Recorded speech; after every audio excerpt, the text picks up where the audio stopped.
എൻ്റെ പേര് ദീപ കെ കക്കോത്ത്. ഇന്നൊരു പുതിയ വീഡിയോ ആണ് ചെയ്യാൻ പോകുന്നത്. എന്താണെന്നറിയോ? പൂരട ഉണ്ടാക്കുന്നത്. പൂരട എന്ന് പറഞ്ഞാൽ പൂരം തൊട്ട് വിഷു വരെ ഉണ്ടാക്കാൻ പറ്റും. അപ്പോൾ പൂരട ഉണ്ടാക്കുന്നതിൻ്റെ കുറച്ച് കാര്യങ്ങളാണ്. കണ്ണൂർ ജില്ലയിൽ തന്നെ പല രീതിയിൽ ഓരോരോ സ്ഥലത്ത് ഉണ്ടാക്കും. ഞങ്ങൾ എങ്ങനെയാണ് ഉണ്ടാക്കുന്നതെന്ന് കാണിച്ചു തരാം. അപ്പോൾ വീഡിയോയിലേക്ക് നമുക്ക് പോകാം. ഓക്കെ. അപ്പോൾ ഇലയടാക്കാൻ പോകാം കേട്ടോ. മാവ് കുഴച്ച് വെച്ചിട്ടുണ്ട്. ഇനി അതിനെ ഒന്ന് ഇങ്ങനെ ഇതാക്കിയിട്ട് വട്ടം വട്ടാക്കണം.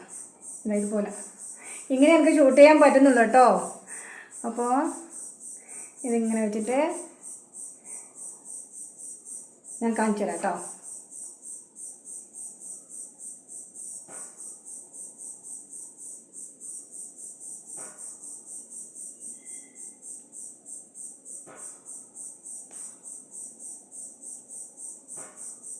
ഏകദേശം ഇതുപോലെ കണ്ടില്ലേ? ഇനി ഇതിലാണ് ഫില്ല് ചെയ്യുക. തേങ്ങയും ശർക്കരയും അത് ഇതിലിട്ടിട്ട് ഫില്ല് ചെയ്യും. അപ്പോൾ തേങ്ങയും ശർക്കരയൊക്കെ ഒന്ന് കൂട്ടിക്കുഴക്കാം കേട്ടോ.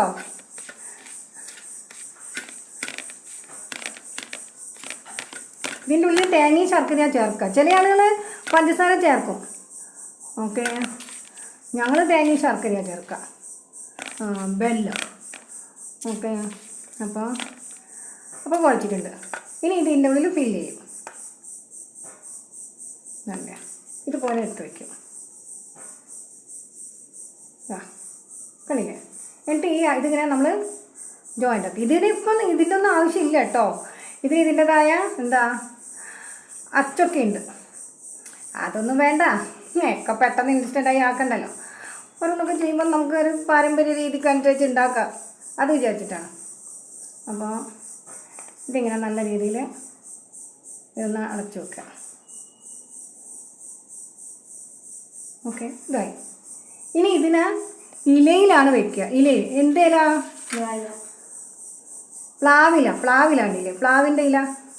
അതിൻ്റെ അമ്മയുടെ ശബ്ദമാണ് കേട്ടോ. പ്ലാവിൻ്റെ ഇലയിൽ ഇത് വെക്കും.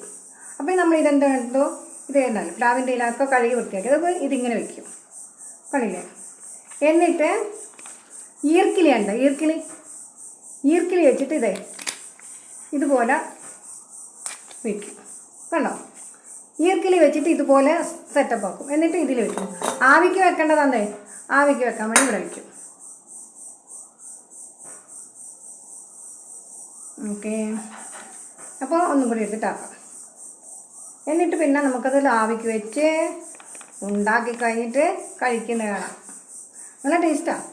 സാധാരണ അതുപോലെ തന്നെ. പിന്നെന്താ, ഷേപ്പൊക്കെ മാറ്റുന്നു മാത്രമേ. ഇതിൻ്റെ അച്ചുണ്ട്, നല്ല അടിപൊളിയായിട്ട് അച്ചുണ്ട്. അതിൽ വെച്ചിട്ട് ആക്കിയാൽ നല്ല അതിനേക്കാളും സ്റ്റൈലിൽ വരും.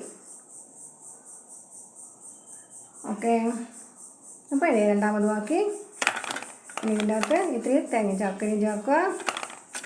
എന്നിട്ട് ഫില്ല് ചെയ്യുക. അത് കഴിഞ്ഞിട്ട് ഇത് നല്ല രീതിയിലൊന്ന് കവർ ചെയ്യുക.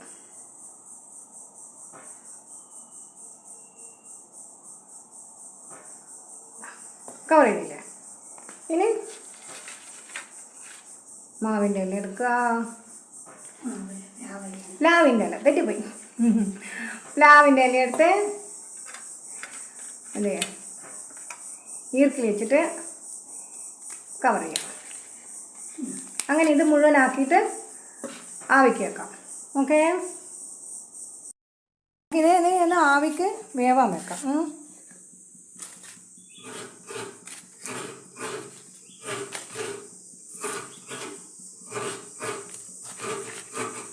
അപ്പോൾ ഇവിടെ വെള്ളം വെച്ചിട്ടുണ്ട്.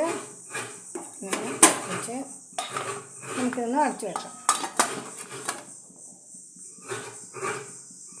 അങ്ങനെ ആവിക്ക് വേവാൻ വേണ്ടിയിട്ട് ഇഡ്ഡലി പാത്രത്തിൽ വെച്ചിട്ടുണ്ട്. വേവണ്ടേ? ഇത് ഏകദേശം വെന്ത് കഴിഞ്ഞു. നമുക്കിത് ഓരോന്നായിട്ട് എടുത്ത് മാറ്റാം.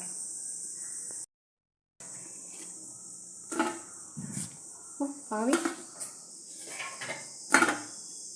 ഇത് മുഴുവനായിട്ടും കിട്ടുന്നില്ല. അപ്പോൾ അതുകൊണ്ടാണ് ഓരോന്നോരോന്നായിട്ട് എടുക്കുന്നത്.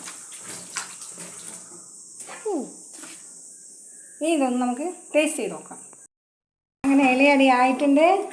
നമുക്കിതൊന്ന് ടേസ്റ്റ് ചെയ്ത് നോക്കാം. ഇച്ചിരി ചൂടുണ്ട്, അപ്പോൾ ഒന്ന് കട്ട് ചെയ്യാം. കണ്ടോ? കട്ട് ചെയ്തിട്ട് ഇങ്ങനെ ഉണ്ടാവും. കണ്ടില്ലേ? ടേസ്റ്റ് ചെയ്ത് നോക്കട്ടെ.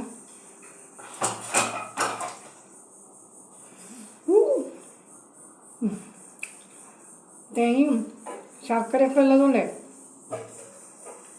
അടിപൊളി. എല്ലാവരും ഇതുപോലെ ഉണ്ടാക്കാൻ ശ്രമിക്കണം കേട്ടോ. ഇതിൻ്റെ വലിയതൊക്കെ നമ്മൾ ഉണ്ടാക്കാറില്ലേ ഇലയടയായിട്ട്. ഓക്കെ, ടാറ്റാ.